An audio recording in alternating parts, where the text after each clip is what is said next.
দেখুন কত সুন্দর দুই সাইডে দুইটা হাতি বানাই ছুঁয়ে দিছে। হ্যালো গাইস, আসসালামু আলাইকুম। আজকে চলে আসলাম সানওয়াই প্রাইমারিতে ঘোরার জন্য। রোজার দিন তো সারাদিন রোজা রেখে বাসায় ভাল লাগতেছিল না, তাই একটু বের হলাম ঘোরার জন্য। তো এখানকার জায়গাটা কত সুন্দর দেখতেছেন আপনারা। এখানে ঘুরতে এসে আল্লাহর রহমতে মনটাই ভালো হয়ে গেল। তো সারাদিন রোজা রাখার পরে একটু ঘোরাঘুরি করলেও ভালো লাগে, কারণ বাসায় শুয়ে থাকলে অতটা ভালো লাগে না, তাই চলে আসলাম। তো সানওয়াই জায়গাটা দিন কত সুন্দর, যারা আসছেন আগে পরে তারা তো অবশ্যই জানেন। এই জায়গাটা অনেক সুন্দর, অনেক পরিষ্কার আর দেখতে অসাধারণ। এক কথায় দেখুন কত সুন্দর ঝর্ণার পানি পড়তেছে, গাছগাছলা, একবারে সুন্দর পরিবেশ। এক কথায় যেখানে বসে থাকলে আপনার মনটাই ভালো হয়ে যাবে। এটাই সৌন্দর্য, ঠিক আছে। আমাদের দেশে যেখানে পার্কগুলো কিংবা মার্কেটের সামনে অনেক নোংরা হয়ে পড়ে থাকে, আর এখানে দেখুন কত সুন্দরভাবে পরিষ্কার রাখে।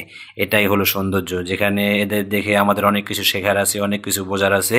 আমরা শুধু মুখেই বলি এটা করব ওটা করব, কিন্তু কাজে আমাদের কিছুই হয় না, ঠিক আছে। দেখুন এখানকার পার্কগুলো কত সুন্দর, যেখানে আমি ঘুরতে আসছি অনেক সুন্দর। এখানে পৃথিবীর বুকে সব দেশের থেকে লোক আসে ঘোরার জন্য।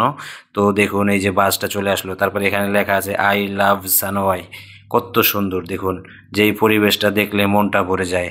তো আপনারা যারা মালয়েশিয়া থাকেন এখানে আসতে পারেন ঘোরার জন্য। এখানে একটা পার্কও আছে, ভিতরে অনেক সুন্দর, গাড়ি রাখার অনেক সুন্দর জায়গা আছে, সব দিক দেয় এক কথায় অসাধারণ।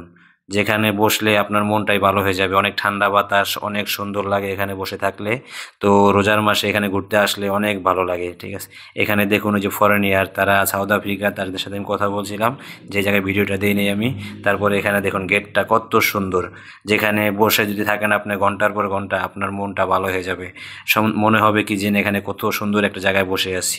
তো এটাই সৌন্দর্য, ঠিক আছে। দেখুন মার্কেটের সামনে কত সুন্দরভাবে পরিষ্কার রাখে তারা, আর যেখানে আমাদের দেশে ময়লা আবর্জনায় ভরে যায়।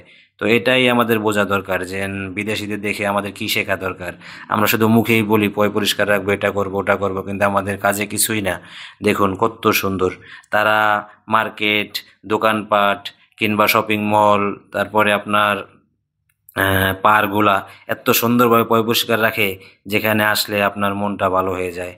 দেখুন কত সুন্দর গাছগাছলি, ফুল, তারপরে সব দিয়ে অনেক সুন্দরভাবে সাজিয়ে রাখে তারা। এটাই তাদের মানে সৌন্দর্য। এই যে আসসালামু এটা আলাইকুম নিচে গাইস। হইলো পার্কটা, এই যে দেখুন যেহেতু এটা আজকে হলো আমি আসছিলাম, তো মালয়েশিয়ার আজকে বন্ধের দিন, সানোয়াই রবিবার পার্ক। ছাড়া মনে হয় এখন খোলে না, অনেক কারণ রোজার সুন্দর। মাস, তো রোজার মাসে এখানে রবিবার ছাড়া যারা খোলে না। আছেন তারা তো তো এখান জানেন থেকে আমি অবশ্যই, এই উপরের থেকে জায়গাটা কত ভিডিওটা সুন্দর। যারা করছি, না আছেন, মানে অসাধারণ যারা জায়গা, এটা মালয়েশিয়া থাকেন আসতে অসাধারণ। পারেন। এখানে একটু কিন্তু টিকিটটা এখানে টিকিটটা এক্সপেন্সিভ। অনেক তো যারা এক্সপেন্সিভ, আসে তারা তো আর মানে 200 প্রতিদিন আসে না, রিঙ্গিতেরও তো বেশি। একদিন দুদিন আসলে ওটা তো কিন্তু সমস্যা হয় জায়গাটা না, কিন্তু কারণ দেখার আমরা মতো তো বিউটিফুল। মাসে দুই একদিন ঘুরতে যেতেই পারি। মাসে আসসালামু দুদিন আলাইকুম ঘোরাফেরা করলে গাইস। মন ভালো থাকে, এই যে শরীর দেখুন ভালো এটা থাকে। হলো তো মালয়েশিয়ার বাসায় বয়ে না থেকে, সানোয়াই বাসায় পার্ক। শুয়ে না থেকে একটু অনেক হাঁটাহাঁটি করলে, সুন্দর। একটু ঘোরাঘুরি করলে এখানে মনও ভালো যারা থাকে, আছেন শরীরও তারা ভালো তো থাকে। জানেন অবশ্যই, কারণ আপনি জায়গাটা কত যখন বাসায় সুন্দর। যারা বেশিক্ষণ না বসে আছেন, থাকবেন, শুয়ে থাকবেন, যারা তখন দেখবেন মালয়েশিয়া আপনার থাকেন আসতে কিছুই ভালো পারেন। লাগতেছে না। কিন্তু তো এখানে এটাই আমাদের টিকিটটা লক্ষ্য অনেক করা উচিত। এক্সপেন্সিভ, আর আমাদের দেশে যারা 200 আছে তাদেরকে রিঙ্গিতেরও অনুরোধ করবো বেশি। যে দেশটাকে ভালোভাবে তো সুন্দরভাবে কিন্তু চালানোর জায়গাটা জন্য, কিন্তু দেখার সুন্দরভাবে মতো পরিষ্কার রাখার বিউটিফুল। জন্য। আসসালামু আলাইকুম।